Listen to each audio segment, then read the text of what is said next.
सुप्रभात।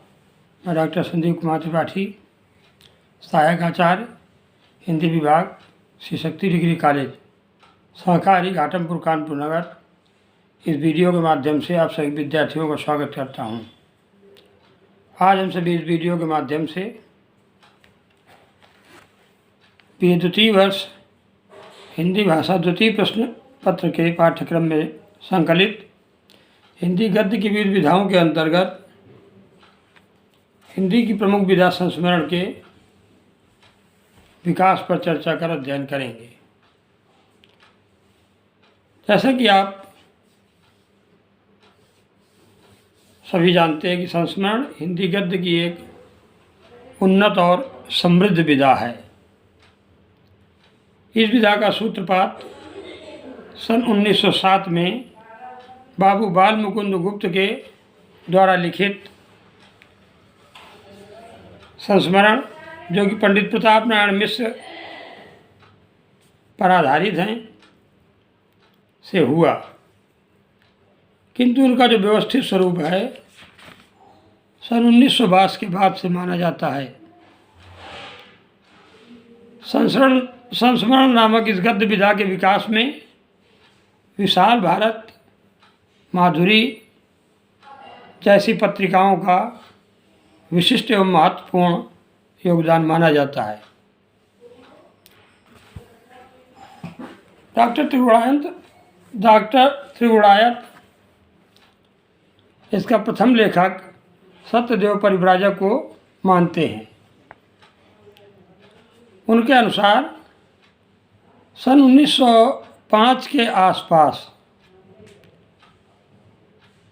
इन्होंने अमेरिका की यात्रा की और उस यात्रा से संबंधित संस्मरणों का सजीव वर्णन किया, जो भाव तथा प्रभाव दोनों से परिपूर्ण हैं। अब इसके बाद जो संस्मरण साहित्य का क्रम है, वो संस्मरण साहित्य की दृष्टि से मध्यकाल का आरंभ माना जाता है। मध्यकाल के इस प्रकार आरंभ में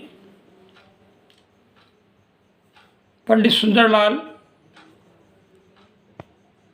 संस्मरण लेखक हुए, जिन्होंने बालकृष्ण भट्ट से संबंधित संस्मरण विशाल भारत में प्रकाशित किए। इसी क्रम में से अमृतलाल चतुर्वेदी, जिन्होंने मेरे प्रारंभिक जीवन की स्मृतियाँ नाम से, श्री निवास शास्त्री जी, जिन्होंने मेरी जीवन स्मृतियाँ नाम से, पंडित बनारसी दास चतुर्वेदी, जिन्होंने श्रीधर पाठक के विषय में श्रेष्ठ संस्मरण लिखे, पंडित रामनारायण मिश्र, जिन्होंने अनागरिक धर्मपाल, रूप नारायण पांडे, जिन्होंने द्विवेदी जी शीर्षक से, गोपाल राम गहमरी, आपने साहित्य के संस्मरण शीर्षक से राजा राधिका रमण सिंह, जिन्होंने वे और हम, तब और अब, टूटा तारा आदि संस्मरण लिखे। इसी क्रम में श्री वृद्धि करते हुए बाबू श्याम सुंदर दास ने लाला भगवान दीन पर, रामदास गौड़ जी ने राय देवी प्रसाद पूर्ण तथा श्रीधर पाठक पर संस्मरण लिखे।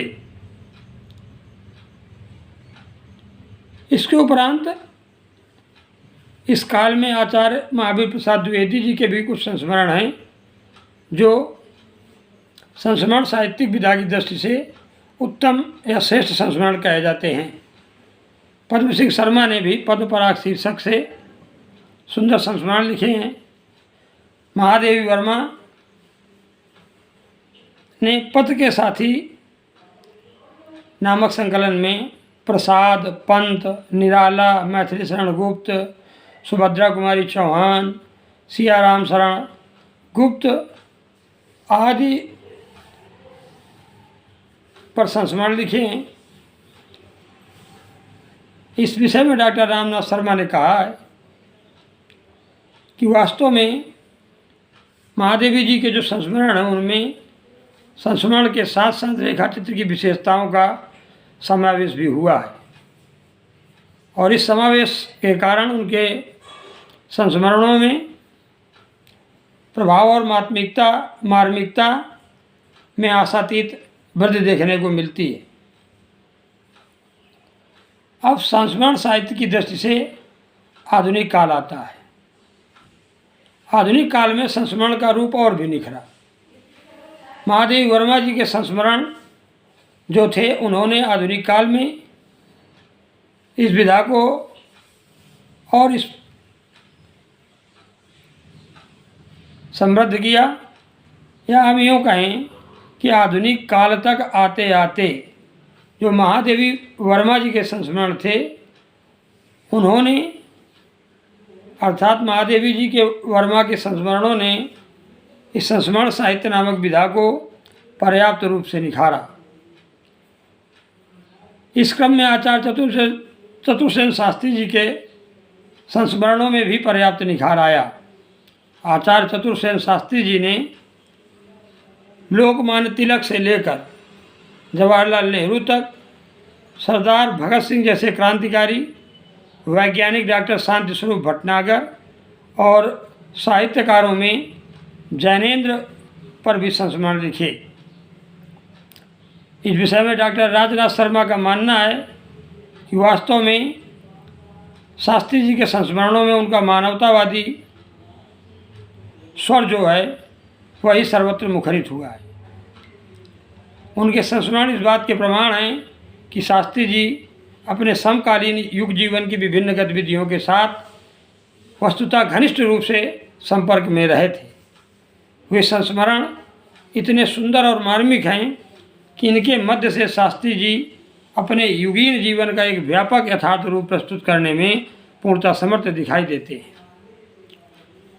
अब इसी क्रम को अगर आगे बढ़ाएं तो हम पाते हैं कि इस विधा में अन्य जो स्मरणीय नाम हैं वह हैं श्रीमती शिवरानी, जिन्होंने प्रेमचंद घर में शीर्षक से संस्मरण लिखे। श्री नारायण चतुर्वेदी, आपने गुप्त का हास्य व्यंग पर आधारित, राम वृक्ष बेनीपुरी, आपने जंजीरें और दीवारें शीर्षक से, शांतिप्रिय द्विवेदी जी, आपने पद चिन्ह शीर्षक से, कन्हैयालाल मिश्र प्रभाकर, दीप जले शंख बजे शीर्षक से, आचार्य हजारी प्रसाद द्विवेदी, मृत्युंजय रविंद्रनाथ शीर्षक से, रघुवीर सिंह शेष स्मृतियाँ शीर्षक से, शंकर व्यास जी ने प्रसाद और उनके समकालीन शीर्षक से, काका साहब कालेलकर ने स्मरण यात्रा शीर्षक से, माखनलाल चतुर्वेदी ने समय के घाव शीर्षक से, सांकृत्यायन जी ने बचपन की स्मृतियाँ शीर्षक से, रामनाथ सुमन ने हमारे नेता शीर्षक से, जैनेन्द्र ने वे और वे शीर्षक से, पंडित किशोरीदास वाजपेयी ने बालकृष्ण शीर्षक से, देवेंद्र सत्यार्थी ने रेखाएं बोल उठी शीर्षक से, भगवत शरण उपाध्याय ने मैंने देखा शीर्षक से, अज्ञे ने अरे यायावार रहेगा याद शीर्षक से, राय कृष्णदास ने जवाहर भाई शीर्षक से, उपेंद्रनाथ अश्क ने ज़्यादा अपनी कम पराई याद शीर्षक से संस्मरण लिखे। ये सभी संस्मरण हिंदी साहित्य की अनुपम निधि के अंतर्गत रखे जाते हैं। और इस दृष्टि से आगे के क्रम में हम भगवती प्रसाद वाजपेयी, जिन्होंने महाप्राण सूर्यकांत त्रिपाठी निराला पर, बीना मोहन शर्मा ने लक्ष्मी चंद्र वाजपेयी पर, देवेंद्र सत्यार्थी ने बलराज साहनी पर, जगदीश जैन ने चीन की दीवार शीर्षक से, डॉक्टर महादेव शाह ने सुनीत कुमार चटर्जी पर आधारित, कुसुमाकर जी ने उग्र जी पर आधारित, मोहन सिंह सेंगर ने मानवेंद्र राय पर आधारित, मलिका देवी ने उस्ताद अलाउद्दीन खां को लेकर, जगदीश चंद्र माथुर ने 10 तस्वीरें शीर्षक से, डॉक्टर नगेंद्र ने चेतना के बिंब शीर्षक से, दिनकर ने लोकदेव नेहरू शीर्षक से, बच्चन ने नए पुराने झरोखे शीर्षक से, ओमकार शरद ने लंका महाराजिन शीर्षक से, क्षेमचंद्र सुमन ने विभिन्न साहित्यकारों के संस्मरण शीर्षक से, डॉक्टर भगवान दास जी ने क्रांतिकारी बंधुओं पर देश की धरोहर शीर्षक के अंतर्गत बहुत अधिक मात्रा में या संख्या में संस्मरणों की रचना करके हिंदी साहित्य के अंतर्गत या हिंदी साहित्य में संस्मरण साहित्य की स्वीकृति की है।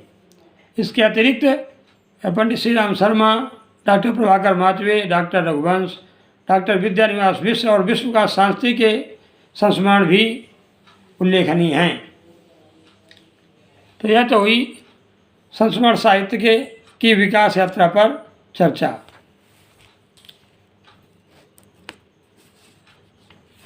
यहाँ पर वीडियो के माध्यम से उतनी अधिक या डिटेल में चर्चा कर पाना बड़ा मुश्किल हो जाता है। फिर भी आप इस विधा के विकास को ठीक से अध्ययन कर लें। अगर उसमें कोई कहीं समस्या है, कोई जानकारी चाहिए, तो आप हमसे